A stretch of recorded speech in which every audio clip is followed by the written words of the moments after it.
So I'm the firstborn grandchild in a huge Irish Catholic family, and much like Jesus, my birth was awaited with great fanfare and joy. And so my aunts tell me that when I was just a little tiny baby, they would have parties, family parties, and they would lay me on a blanket on the floor in my diaper in the middle of the living room, and all the adults would like sit, or, you know, in kind of a circle around me and just like ooh and ah at my cute little baby babbling and kicking. Now, the obvious question is, why didn't they just, you know, pick me up, hold me like a normal baby? But that's something I talk about in therapy and not on stage. The point of the story is that I was literally weaned on the gaze of an adoring crowd. And it gave me the idea, which I've had ever since, that I'm supposed to be famous. Like, I always thought I was meant to be famous.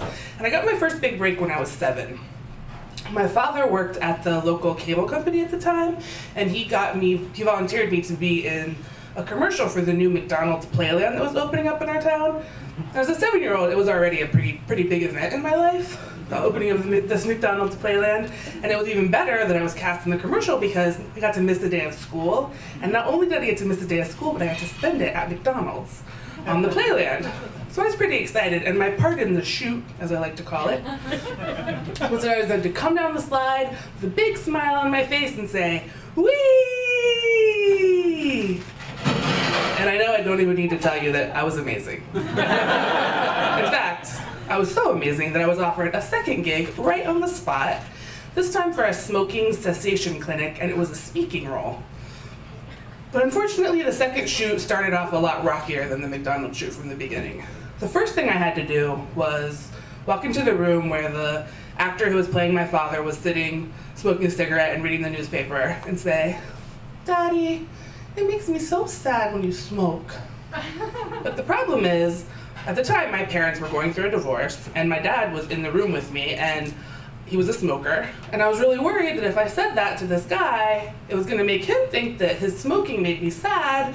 This is all something I talk about in therapy. And that he would be even more sad that I was sad, and then that would make the rest of us sad. It would just be like this horrible sad circle. But I also didn't want to disappoint the other adults in the room, again, therapy, because we already had this relationship from the McDonald's shoot, right? So eventually I spit the line out, and I just made it up to my dad by being extra charming, you know, on the break where we changed sets. But after we changed sets, things got even worse. Because at this point, my actor dad had gone to the clinic and gotten cleaned up, and I was supposed to run and greet him as he came through the front door and leap into his arms and hug his neck and say, "Thanks, Daddy, I love you." And I just couldn't do it. Like, I couldn't say that to another man while my dad was like standing in the room. I mean, I didn't know a lot about divorce as a 7-year-old, but I did know that calling another man daddy and telling him that you love him like 3 weeks after your real dad moves out was at best pretty trashy. But they bribed me with Oreos, and eventually I sort of like mumbled something out. But, you know, the final product was, frankly, not my best work. And I went on a pretty long hiatus after that, from the time I was 7 till I was like, you know, in my 20s. But it was during that time I came across this Andy Warhol concept that everyone in their life gets 15 minutes of fame, right? And I became sort of preoccupied with what my 15 minutes were going to be, and like, what, you know, how that was going to happen. And I really did not want to waste it on something stupid. For instance, during college, right after Clinton was elected for the second time, I was approached by a Swedish TV news crew, and they asked me to comment on the recent election, and I was like, seriously, I'm not gonna waste 1 second of my 15 minutes of fame in fucking Sweden. I don't know anyone in Sweden. No, I'm not gonna comment on this story. Same thing, 2 years later, I'm walking through Chinatown, and Arch Campbell sticks a mic in my face and asks me to comment about Michael Jordan coming to play for was it the Wizards or the Bullets? Whichever one it was. And number 1, don't care. And number 2, obviously I'm not gonna share part of my 15 minutes of fame with Michael Jordan. No one's gonna care if I'm on screen with Michael Jordan. It's just stupid. Because what I really thought in my 20s is that I was going to spend my 15 minutes of fame, and hopefully like 15,000 minutes of fame, being a literary sensation. That I was going to be like a novelist ingenue who, you know, created this great American work of art. And I'd be in New York, like hanging out with Jay McInerney and like the literary Brat Pack, and I'd be interviewed for all those 30 under 30 articles. But turns out, hot tip, in order for that to happen, you have to write a book. And I did not do that. So, like many a failed writer before and after me, I started a blog in my 30s.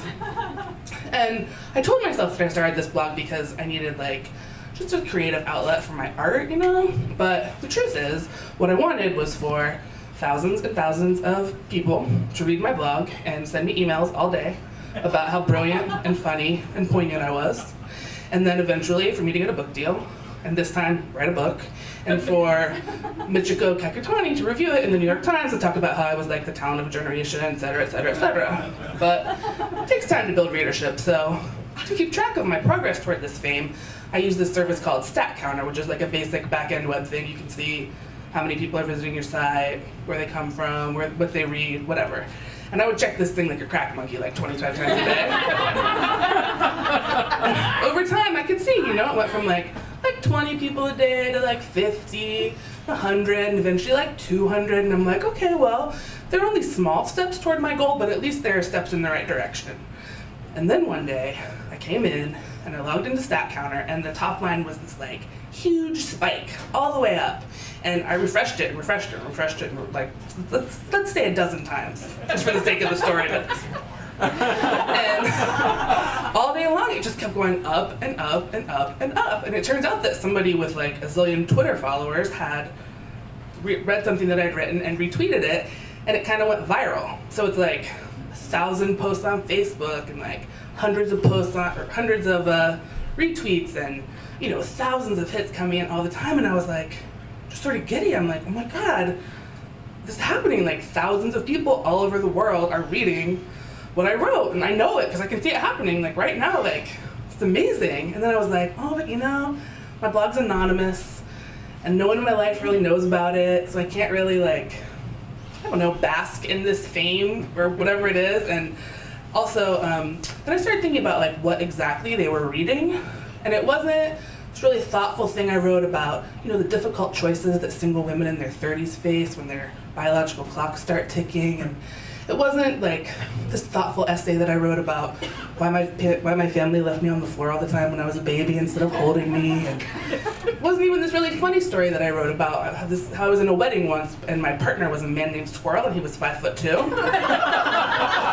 Instead, it was a little piece called 8 Signs It's PMS and Not a Worrisome New Mental Illness. And it was about how I pick fights and eat chocolate when I get my period. And that was it. I was like, this is my magnum opus. It's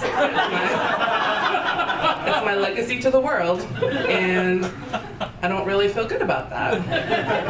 In fact, some people didn't feel good. As popular as it was, some other people didn't feel good about it. As one internet commenter said, "This is an insult to rational women everywhere and provides fodder for misogynists to further marginalize and discredit women and their emotions. Thank you very much, Cara," which is my fake online internet name. And I was like, well, she didn't say thank you. I mean, I guess that's something. But it made me kind of step back from my semi-plan to become a famous anonymous blogger, which has never worked out for anyone as far as I know. And I was like, maybe I need to, you know, go back to my roots. Like, if I really, this 15 minutes of fame thing is gonna work out for me, what have I done that's really successful? And so of course I thought of the McDonald's commercial. Whee! That was the best thing. No screw-ups there. But, you know, I've seen Super Size Me. I don't go to McDonald's anymore. Like, it's not, I didn't know if I wanted to, once again, let them use my face in their advertising campaign, if that was like ecologically responsible. And frankly, they weren't calling me, so whatever.